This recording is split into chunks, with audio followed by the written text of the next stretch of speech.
This episode is brought to you by Reese's Peanut Butter Cups. In breaking news, leading scientists worldwide are conducting experiments to determine if Reese's Peanut Butter Cups are the perfect combination of peanut butter and chocolate. However, it appears the study was inconclusive, as the scientists couldn't help but eat all the Reese's. Because when you want something sweet, you can't do better than Reese's. Find Reese's now at a store near you. Look, Bumble knows you're exhausted by dating.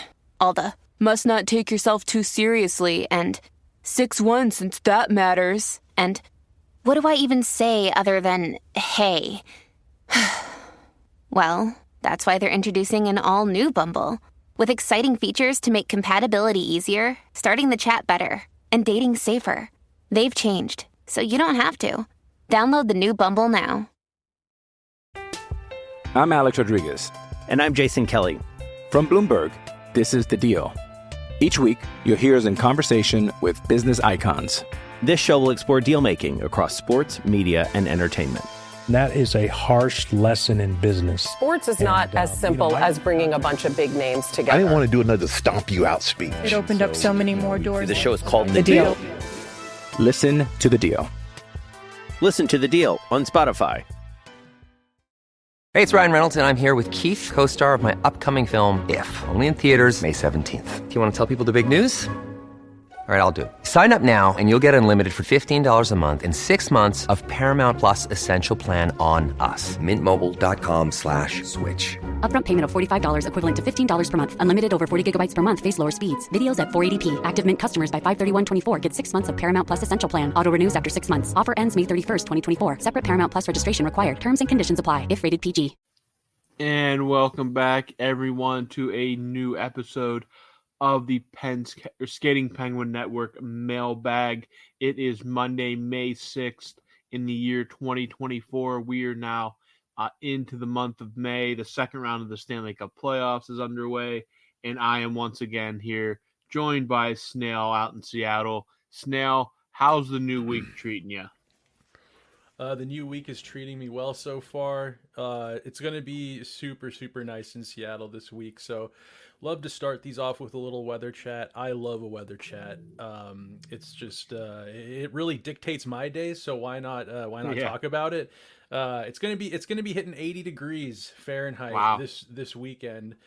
Towards the end of the week, it'll be perfect, like mid 70s, and then it's going to streak into the 80s. So summer is around the corner. It's starting to peek its head in and say what's going on to us out here in the Pacific Northwest. But how's it going out there in Western PA?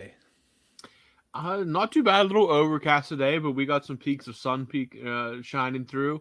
Nice 70-degree day, a nice spring, late spring, that kind of weather starting to finally turn. Might get a chilly day here and then, but I think we're pretty much around that bend and getting into the more consistent warm weather. So yeah, can't complain too much in my neck of the woods. So check in around July and see how you're doing. Yeah, when it's like 95 and 100% humidity, I'll definitely be like, I'll just take some of that. Just let fall get here already. That's a little bit different. This weather's good. The midsummer's not quite as fun, but that's what we deal with here in Pennsylvania. So, dude, I saw that thing. I sent it to you on Instagram, but I saw this early 90s account, Instagram nostalgia account, and they had a screenshot of weather in the 90s, and they showed Pittsburgh, and it said minus 18 degrees. Has it ever gotten that cold in your lifetime? I mean, in my lifetime, I don't think so. Unless it was when I was a newborn. That is ludicrously cold for this area, even before the weather changes and stuff like that. We don't get the big storms as much anymore like we used to. We might still get a passerby here and there, but that level of cold, I cannot recall. I've had -5 that I can remember. Sure, yeah. But -18, not without wind chill that I can recall. That's like prairie Alberta, in the middle of winter type. Yeah, cold. That's that would take a freak weather pattern for that to get down here. Nothing.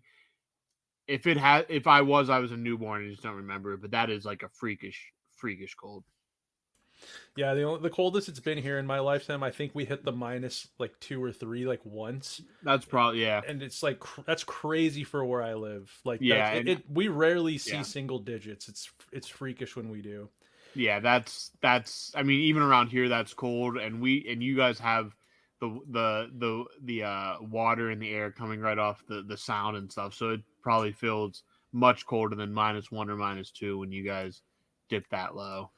Yeah, we live in like a weird area because we don't live on the open ocean. We live off the Puget Sound right there. It's like an inlet of ocean, so it kind of has it's a little warmer, I guess. And then we live really close to one of the biggest, like probably the biggest lake in Washington, and so that creates kind of its own little thing too. But yeah, we can digress from weather chat and let's get into some questions. We got, let's see, 1, 2, 3, 4, 5, 6, 7, 8 questions today from our loyal listeners, all from across the pond again, I believe.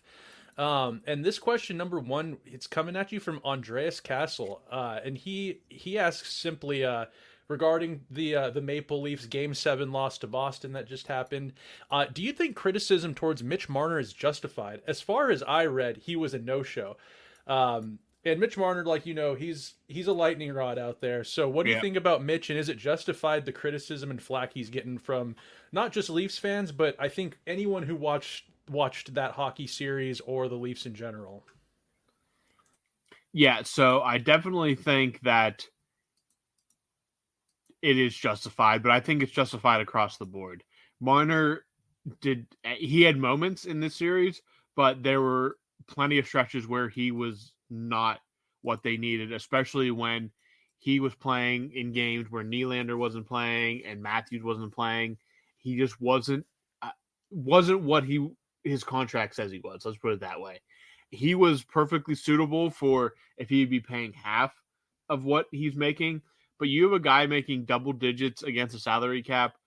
You need better performance out of there. He lost David Pastrnak on the series clinching goal in overtime in Game 7, just completely let him skate by him with not tracking back at all defensively. He went just straight up missing for long portions of the series. When he was noticeable, most of the time it was because of something he did bad. So definitely criticism is warranted, but to put it all on him is not the right path. This falls on an entire team that cannot score they have not scored more than 3 goals in a playoff game. I forget what I can't remember who it was. One of the Canadian guys in many years. They cannot score when it counts. The goaltending, you couldn't even blame Samsonov in Game 7 for the most part. He only gave up 2 goals. Now, the other games, there were other games in that series where if he would have played better, the Maple Leafs probably win, or it's a much closer game. But yeah, a lot of things went wrong for the Leafs in this series. A lot of things went right, but in key moments, again, they came up small. And I would say that by the time we record later in the week, there will be plenty to talk about in terms of changes in Toronto. Obviously, a big trade for one of those core players won't happen this week.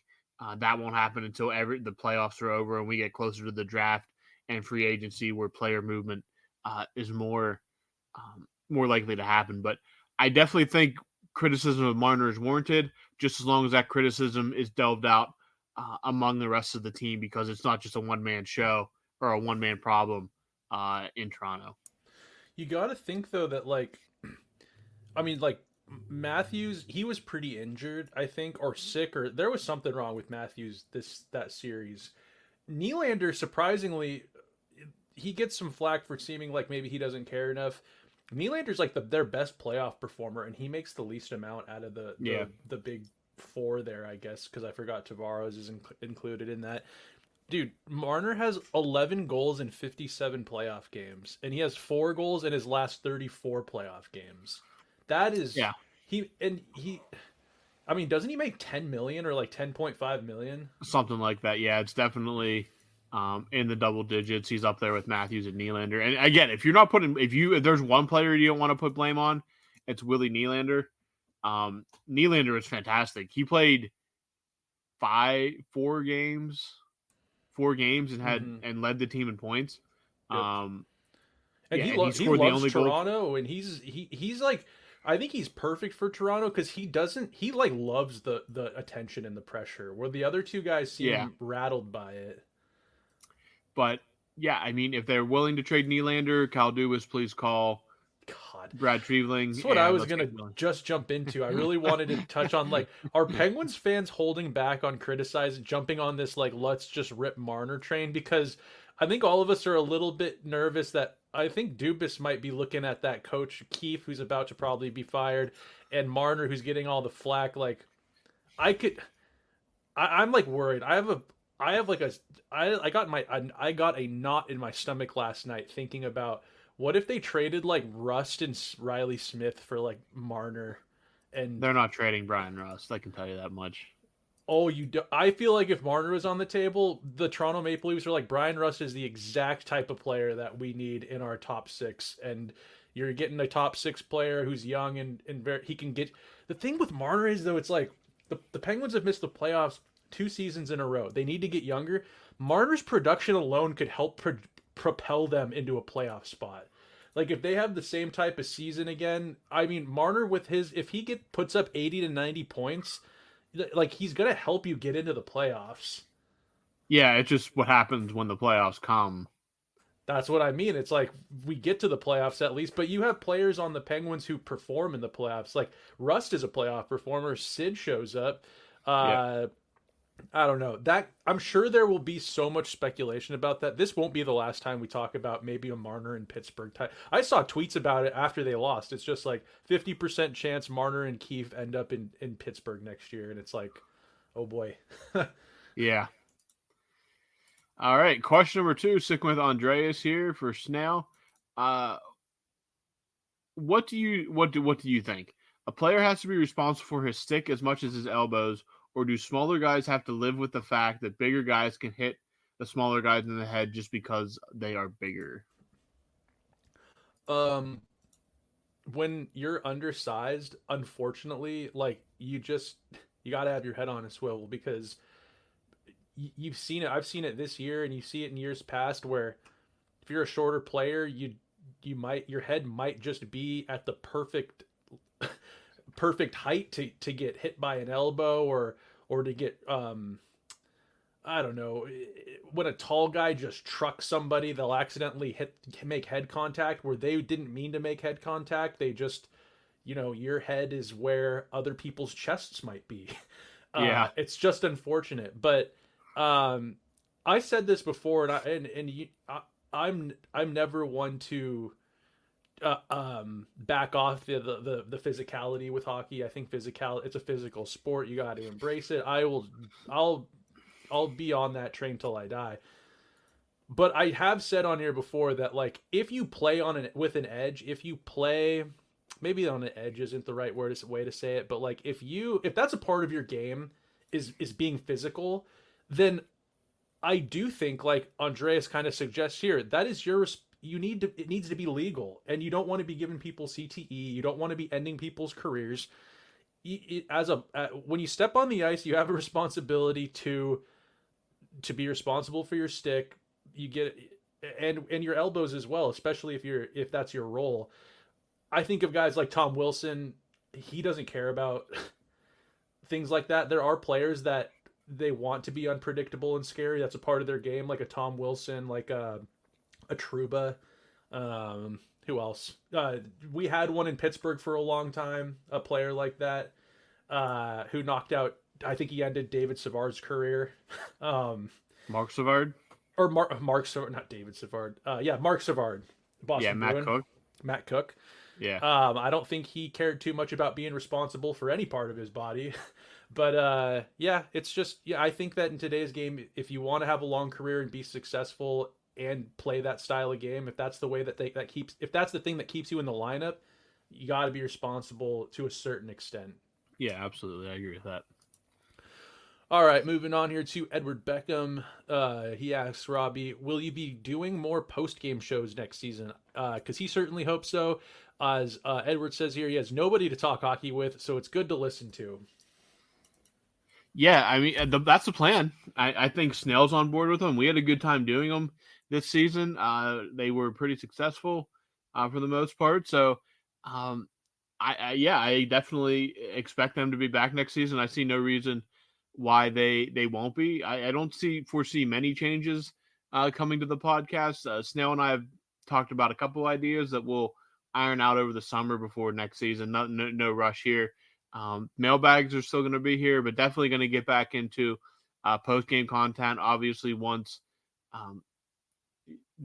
once next season starts, so we have obviously, unfortunately, a couple months to wait for that. But yeah, I have every plan on bringing those back.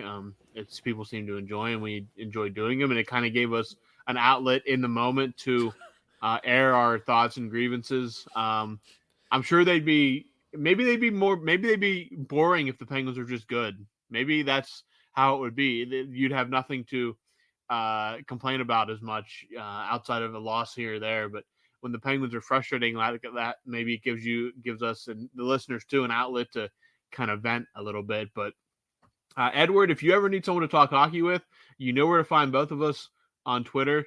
I know Snail is always down to talk puck. So am I. It doesn't have to be necessarily just Penguins either. So yeah, always feel free to hit us up and get your questions in here as well, because if you have a hockey question or just want to talk, just want to have some banter, we'll get to it here. And if you want to talk in real time, you can hit us up on the Twitter or X as well. And hey, we're all down for it. And I think Snail would agree with that as well.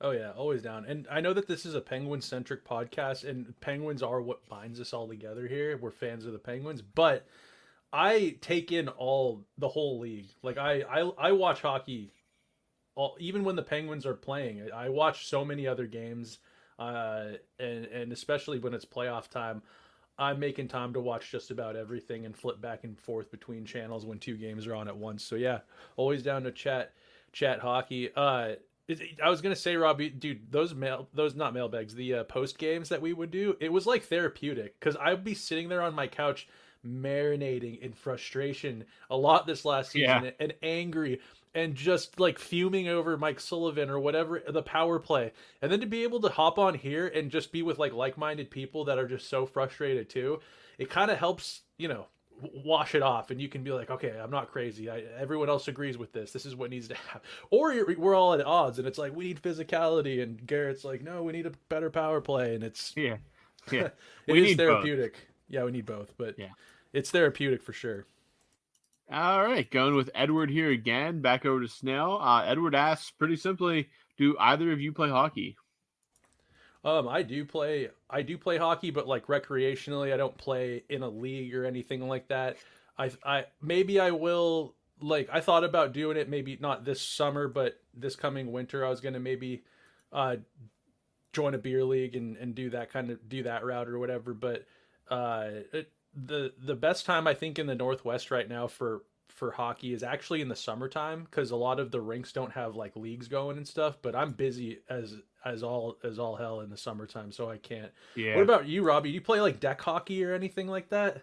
I will occasionally do deck. I don't play ice very much. Again, ice time around here is very difficult to get in our area, so not something that's readily available. Like even if it's just going to like an empty parking lot nearby, getting some of those, even if it's just like a makeshift 4x6. Like we played with in the past, we played with 2x4s hammered together with a bed sheet stapled to it. Like that's awesome. Anything that's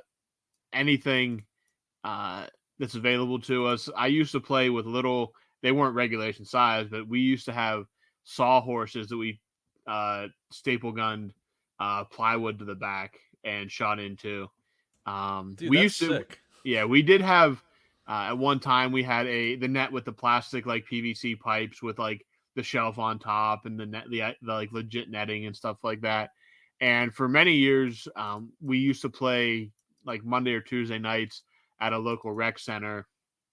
But that group kind of disbanded when life got in the way and stuff like that. It didn't have as much time, but they had like legit nets that didn't move every time you the wind got strong or anything like that. That was the one thing. But yeah, we would use makeshift whatever to bang against, stuff like that. Yeah, but yeah, more just recreational, nothing ever serious or anything like that. Now that the Seattle Kraken landed a few years ago, hockey is taking off around I here. can't imagine. Yeah, it's actually crazy to see the amount of people, even like some of my relatives and stuff. Like, one of my cousins, he has a couple of kids, and they're both into competitive hockey, and they're super young and they love it. Like, they came over for holidays and stuff, and it was like they had their little packs of hockey cards, and they're talking about the Michigan and toe drag releases, and they're so young, and I'm just like, man, they're getting ice time. I think one of them, he wakes up now. One of my cousins, because of the ice availability, he gets up an hour or a couple hours before elementary school, and he goes and gets ice time in before school starts, and then and then gets dropped off for fourth grade. It's crazy. So I don't know. There's a lot more opportunities out here now for hockey. It was for a long time super niche. Ice rinks are really far between, but I don't know. If I end up joining some sort of rec league or a beer league, I mean, I'll let you guys know. Got to get some clips for the Twitter. I'm Alex Rodriguez. And I'm Jason Kelly. From Bloomberg, this is The Deal. Each week, you'll hear us in conversation with business icons. This show will explore deal-making across sports, media, and entertainment. That is a harsh lesson in business. Sports is not as simple as bringing a bunch of big names together. I didn't want to do another stomp you out speech. It opened up so many more doors. The show is called The Deal. Listen to The Deal. Listen to The Deal on Spotify. All right. Which question are we at here? Edward Beckham. Okay. I was gonna say, Edward, do you play hockey out there across the pond? Yeah. What's the hockey scene like out there where you're at? Do they got beer leagues and rec leagues? And I'm trying to remember. Robbie, is Edward from the UK? Edward's from the UK. Yeah. Yeah. What's going on out there in the UK, bud? All right, Andreas Castle. Next question. This one's for Robbie. He's got some anime recommendations for you. We were talking anime a little bit and comic book characters last mailbag, so he's curious, or he has here two for you. One of them's Akira, classic anime, super good. Even if you're not an anime fan, it's a great movie. But yeah, he's got Akira and Ghost in the Shell, another kind of classic. Have you ever watched either of those, Robbie? So I've heard of both of them. I am familiar with the names. I know they're both movies. Akira, Ghost in the Shell, I believe, was made into live action. With our gal Scarlett Johansson. Yeah, I heard it got very bad reviews. Don't listen. It's good. Okay. I'll have to watch it. I own it, and I'm not big on the live action stuff, but I actually bought that because it was so good. Okay. Can you watch the movie with no other background? Does it make sense? Yes. Oh, okay. Yes, you don't need to watch the anime. They do a really good job. And of course, Scarlett Johansson is in it. So it makes it even more watchable. But I have heard, Ghost in the Shell, obviously, because it was made into a blockbuster. Akira, I've heard of it, but what is it exactly? It's a movie. It's another, it's like do you know cyberpunk, the genre? Like a cyberpunk, like Matrix or or RoboCop or any of those. It's the same kind. It's like post-apocalyptic. There was a big thing that happened, and then it's kind of this guy. It's a fusion of cyber tech with people. It's pretty intense. It's pretty good. I would recommend that too. All right. You got to check one of them out and let us know. Yeah, I will. I'll have to check them out. And I also have Cowboy Bebop, yes, and Sailor Moon written down as well. So I'll have to not Sailor Moon. One Piece. I thought you were being funny. I was like, a Sailor Moon.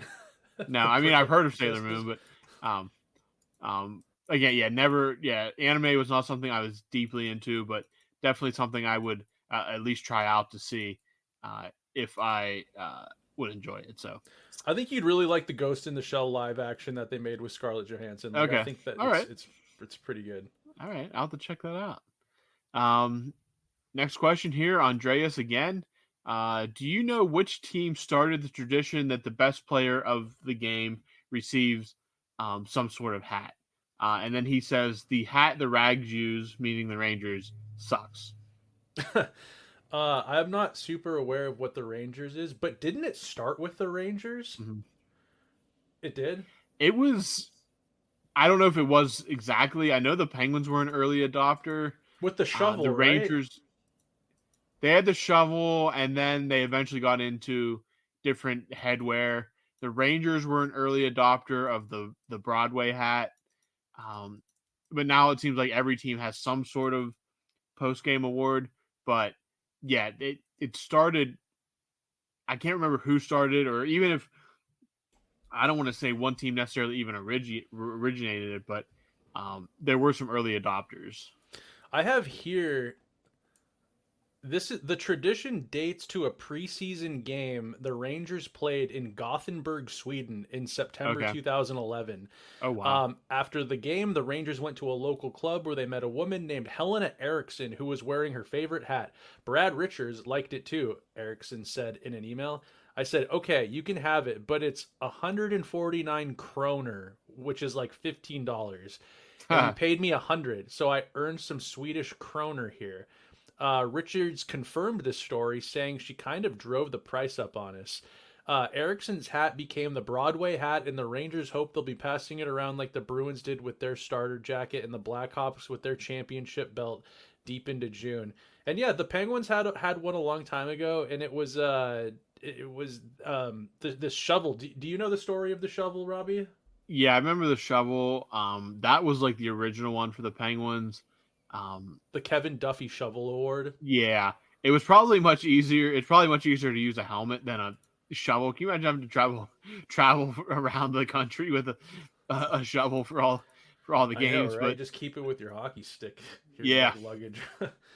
Here, Dana Hines, you store this with my twigs and just keep it safe. But yeah, the shovel was like the Penguins' original thing. They had the Jofa helmet this year. They've had like a gladiator style helmet. I'm trying to think of that was the one, not this last season, but the one before, right? I think so. Yeah. I just remember seeing that stupid war helmet. I'd get so mad because I'm like, you guys. It was usually frustrating. I was always frustrated with them, so I remember that. Okay. What was the one they had? I just remember Hornquist having one. Did they have like a legit Viking helmet? Yeah, it might have been. That's starting to that rings a bell that they had a Viking helmet at one point. I just remember seeing a Hornquist in one in a post game, and I'm like, his ancestors wore those, but real deal. That's why I said it made sense. It made sense for Hornquist to wear that because he's basically a Viking himself. But yeah, they did have a Viking helmet at one point. They've had different iterations of it. And it's just one of those things in hockey where it just kind of works in hockey because they're paranoid as hell about superstition. So yeah, it's a fun little time, and I'm sure that they like giving it out because when you're giving it out, that means you're winning hockey games. Imagine being like the Blackhawks this year and having like a game helmet, you gave it out like 15 times. The trainer has to go vacuum it off because it's been collecting dust for 4 weeks as they barely won any games. Yeah, God, yeah, you had to. Yeah. It sucked to even have to get. You're like, all right, we actually get to give this thing out. Who got it? And like everyone is just like pretty much horrible. Connor Bedard's wearing a fishbowl and he's the only one producing. yeah, it's certainly would suck if you were a team that was not good. That would be depressing. That would be. Maybe even that year, just say, you know what, no Warrior helmet this week. Yeah. If you really want to know who had a good game, check ESPN box scores after the game. Yeah. If we won, it was probably Connor Bedard. So, yeah. Yeah. All right. I got a question. I think it's my turn to read one to you. Yep. Let's see. It's from Andreas again. And he asks simply, where is Brian? So, I didn't have an answer to this question until we got on here. So I'm actually going to toss this to Snail because Snail took the liberty of reaching out to our good friend Brian to see where he was. Because this is not, if you remember, earlier this season, Brian disappeared for a little while as well. that we were a little concerned that something happened on his mail route. So Brian disappeared, and he did not ask any questions for like 2 weeks, and we were a little concerned. But Snail did reach out, and Snail has an update on our good friend and question asker Brian to share with you all. So I had actually reached out to Brian because, I want to make this clear here at the Skating Penguin Network. We are a podcast, but we like to just talk hockey. We're huge hockey fans. And we have a little community here, and I like to shoot the shit and chat with everybody. So I had asked Brian, what do you think so far of these playoffs? You've been tuning into much, and he didn't respond to me right away. It took him a day to get back to me. And he updated me that here and there, the West matchups were what he was most excited about, but they start too late because Brian, I don't know if you guys know this, he carries the mail for a living, and he's actually up before the sun comes up. So his days start early, and he walks essentially the entire length of Pennsylvania on the daily, and he likes to run afterwards. And I just said, okay, we talked about that for a minute, and he updated me. He'll be back soon. He's heading to Florida on vacation at the end of the month, so probably not until he gets back, but you never know. Maybe he'll pop in next week. All right, so there you go. Brian is heading to the Sunshine State for a little vacay here, probably before getting down to Florida before it gets just too oppressively hot. Yeah. So good luck to Brian down there with I'm assuming he's going with his family. He gets some time off the mail route. So we're tagging in the backup mail guy here for a week. The USPS is tagging in the backup mail guy. They need a little relief effort here. So if this mail guy gets hot, though, Brian, you could certainly be riding the pine when you get back. You could be the Tristan Jarry to this guy's Alex Nedeljkovic. So that's so funny. Yeah, he comes back careful. There like we just like the way this guy's really steady on the sidewalks. He's just got. I just feel like we're gonna ride the hot hand right now, and they're like, you can actually drive the truck now. We're gonna give you a truck, and Brian has a meltdown. Yep, absolutely. But that's where Brian is. Yep. All right, and to wrap up this edition of the Mailbag, we have one more question here from Edward, and he asked simply, "What is your favorite holiday destination?" In American English terms, this would mean, what is your favorite vacation destination? Yeah, I was gonna say holiday destination. I don't really go anywhere on the holidays. I haven't been I haven't gone anywhere for an actual holiday in quite a while, and I'll never do that again. But yeah, vacation destinations. Well, typically, much like Robbie, I live in a state where it's more of the year than not it is cold. We don't have very long warm seasons here in the Pacific Northwest. So if I'm going somewhere on vacation, I'd probably go somewhere to escape that cold. And being on the West Coast, I live, just honestly just a pretty much like a 24-hour car ride, or maybe not even 24 hours, maybe that's less than that. Maybe like a 15-hour car drive from being in California. Okay. Not just California, but probably being somewhere warm in California. Like Southern California. Yeah. You could get to Northern California, in probably in less than, how much would it be? Let's see, it's 4 hours to Portland, 4 hours from Portland to 8 hours. You could be in San Francisco in probably 12 hours if you drove pretty much straight there. And then tack on another 6 hours from San Francisco, and you could be in LA. So I've gone to LA a few times, been to California a lot of times, but I'd probably head out to favorite holiday destination. I like the desert too. Being in the Pacific Northwest, if I'm trying to escape this weather, I'm going for the exact opposite. I like the desert. I like the desert heat a little bit more. So I can see that. Yeah, I'd probably go to somewhere east of LA, out more in the desert out there, something like that. Okay. That's probably one of my favorites. Or in the wintertime, it's nice to it's so scenic and cool up here. It's not bad actually getting away in the winter and going to somewhere more wintry than it is. Used to go to Whistler, Canada all the time. Love Whistler, Canada. Love. Okay, I've heard good things. Yeah, Whistler, BC. if you're looking for more of that cold recreational type stuff, I do that all the time back when I was younger. Not so much anymore, but for when I was younger, for sure. What about you, Robbie? I am a beach guy. I love the beach. Absolutely love the beach. Again, like to escape to the warmer weather while I can. Um, uh, Here, because again, in the winter it can get cold. There's no doubt about that. Cold and snowy is what I'm used to. But I love the beach. I love a good beach trip. Just because generally at the beach you just feel like everything just washes away. Just lay there, therapeutic. hang out in the ocean. Yeah, nothing much to worry about. Um, I'm also like, again, it's not so it's if that's where we would go more regularly, obviously because it's easy to access from here on the East Coast. But I do, yeah, warmer weather in the cold is definitely my my my preference. But we usually go in the late summer. Anyway, in the winter I'm usually stuck in the cold. So. But I'm a beach guy. I love the beach. I've always loved the beach growing up. It's just my thing. I love just relaxing on the beach and like being the ocean beach, right? Yeah.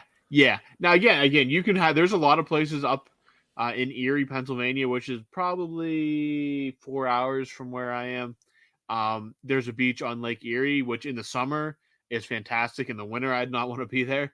But in the summer, it's a vacation spot, really. It's kind of, yeah. It has its man-made beaches on the shore. You can fish. You can do a lot of outdoor recreation. So it's absolutely beautiful up there. But for the summer, in the winter, it would not be a good place to be. But I'm a beach guy. I love the beach. Those lakes up there, the Great Lakes, they get pretty cold in the winter, right? Oh yeah, that's what causes a bunch of our snow is the lake effect snow coming off of them, especially for us here, Lake Erie, which is at the northern border between New York and Pennsylvania and Canada, is in there as well. So and Ohio, really. But yeah, it's great to go to the beach. I love the beach anytime. It's just very relaxing and very unwinding. So for what? me. Do you have beaches in Pennsylvania, or are you guys on the ocean when you go east? No, technically we're not, because Philly is as close as you can get, but Delaware and Jersey kind of collar around to block it off. So you'd have to, if you're in Philly, you're probably within an hour and a half, if that, of the beach. Oh, okay, that's not too. For you, that's quite a ways. Yeah, but if you're in Philly, it depends on how bad traffic is getting to the shore in Jersey. Maryland has Ocean City, some nice beaches as well.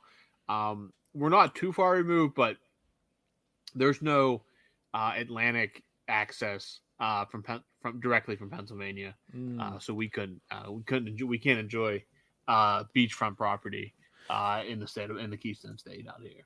So, like for being on the West Coast, the destination is typically California for warm weather. Yeah. Go to San Diego. You could go to Venice Beach, California, that kind of stuff.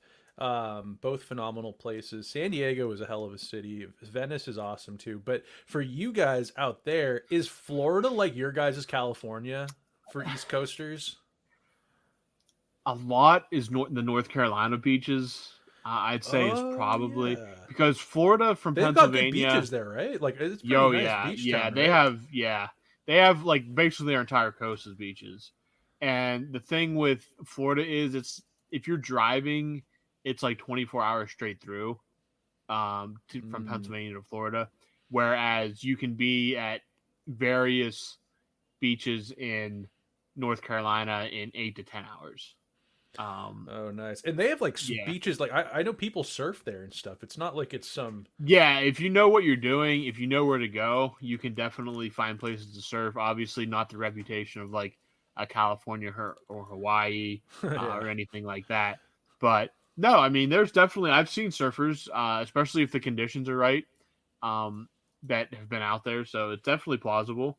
But North Carolina, so like the southern tip of Virginia is like Virginia Beach, which is a very it's a city. It's one of the biggest cities in Virginia. It's actually it's not as fun. It's more of a tourist beach, but there's some nice beaches at the very tail end of Virginia, all the way down through into like Charleston, South Carolina and stuff. So a big stretch there is what I would consider like our California, kind of our version of California. Yeah, that makes more sense. It's cheaper too, because along the, like, obviously in California, San Diego's a massive city, LA is a massive city, whereas Florida, like Miami's a big city.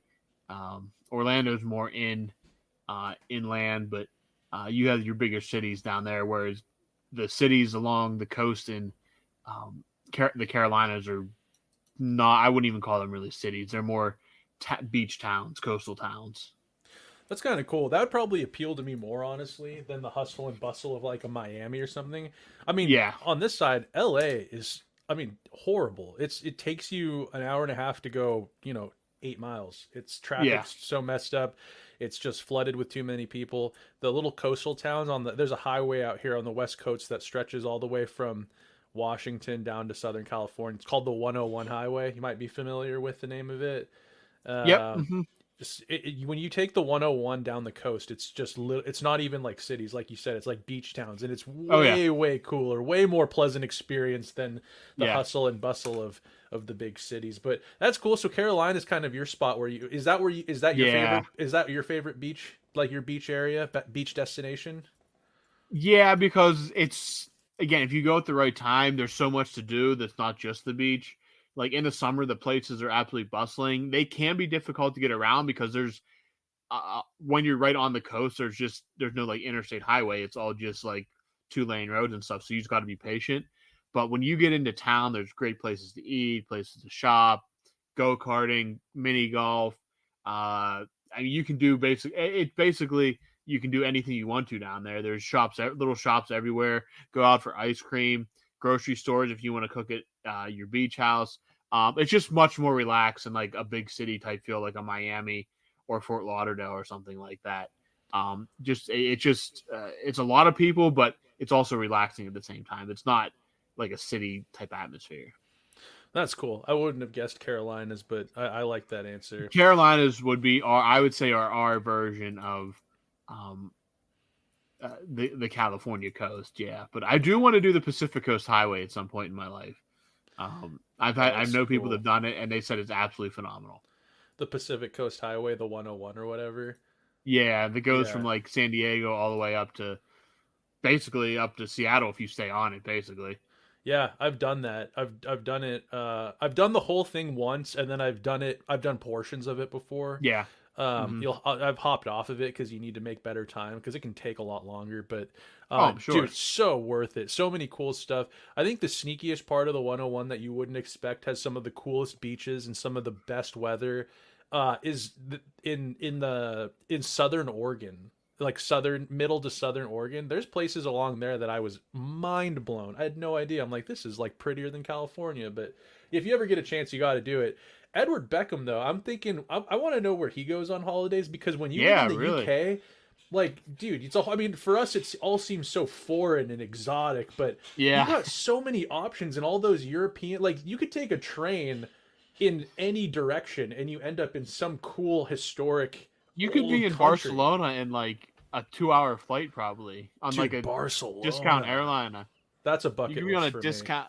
Yeah, you could be on a discount airline and be in Athens or Barcelona in like 2 or 3 hours, partying it up, hit Ibiza, hit some kind of like little island. But I again, maybe Edward just chills out in the UK, but over there you have so many options where you can just hop on a train or a flight and be in some romantic, just elegant city in like a short train ride. You can go from London to Paris in like an hour on the train. Like, it's nuts. So cool. But that's one thing that European country that the Europe has it figured out is their train systems. Yeah, we have a good railroad here, but we don't have the high-speed train systems like they do out there. It would be so cool to be able to hop on those light rail type things and just get down to Portland quicker for me, or like, the East Yeah. Coast is kind of like that. I've always thought if I go visit the East Coast, it's so much quicker. You can take those trains up and down and go, New York, Boston, Philly, like you're all so close together compared to other parts of the country where cities are so much more spread out like that. Europe's got that going on. I'm jealous of it. Edward, let us know where your favorite. Yeah. We'll call it vacation. Where's your favorite spot to vacation? Yep. All right. That is 8 questions up and down. That is for now this week's mailbag, unless more questions come in between now and Thursday. But what we have planned for the rest of the week, I don't know. We will figure out something to talk about on Thursday. The second round should be a couple games in. At that point, maybe Snail and I will look at the series and how they're going at that point. Talk about maybe some Penguins news. Like last week, we got the Mike Sullivan talk. Maybe and the Tard Reard news came out before we recorded. So maybe some Penguins news will come out that we can discuss. Maybe there will be decisions across the league that we can talk about, specifically Toronto or any of the other teams that were recently knocked out of the playoffs. We'll see what we can talk about. We'll come up with something for a segment on Thursday for you guys. So don't fret. We will return later this week to talk some puck. Just saw that Toronto will be having season-ending media availability this Friday. So wonder if that means they're going to do any tidy business before that, where they have to explain. I saw it's going to be Brendan Shanahan and Brad Treliving, their new GM this year. So wonder if we're going to see any big shakeups. I'm not expecting a Marner trade or anything, but you got to think if they're going to fire Keefe, they'll fire him, let him go, and then they'll explain why on Friday. Yeah, and that's a pretty long gap between if you're not doing anything crazy. That seems like a pretty big gap before in between. Like I know Sheldon Keefe, I believe, talked to some media today. That's a pretty big gap between those kind of media availabilities. So before we meet again on Thursday, there could be something coming out about Sheldon Keefe or other people in that organization. So we'll keep an eye on that, and we'll bring everything to you guys on Thursday. What if he gets fired and he says, "Don't expect me to pop up anywhere anytime soon," and then just signs with the Penguins in some capacity in like 2 weeks? Yeah, that would not surprise me in the least bit. It would not. Wilkes-Barre, that Wilkes-Barre opening has not been filled yet. So keep an eye on that. But again, a guy that's coached in the minors before, a Kyle Dubas guy. The writing kind of feels like it's on the wall there. But again, until he's fired, nothing can be done with that. So. In Seattle, Dave Haxtell just got fired. He was on Sheldon Keefe's staff in 2020. I think that Ron Francis is probably looking for a bigger name guy than Sheldon, but I wondered about him in Seattle as well.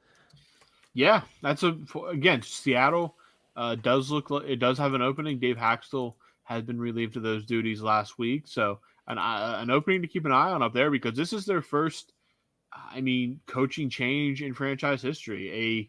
A step back this year after making the playoffs and winning around last year. So a lot of questions up there in Seattle, and a big hire coming up for Ron Francis. So it's one that he probably needs to. It feels like he needs to nail to kind of get this team back on track. Absolutely, especially after the way. Did you see the comments that it was like key players said that they will not be returning if he's the coach? So that's an indictment. And I guess it'll be interesting to see. The Kraken and the Penguins are so different, but in the same way, there's so many weird ties between the two. Oddly enough. So I always am keeping an eye on them as well. But Bruins Panthers tonight. Robbie, who you got? I got the Panthers in this series. Boston needed everything in their might to scrape by Toronto and not blow a 3-1 lead.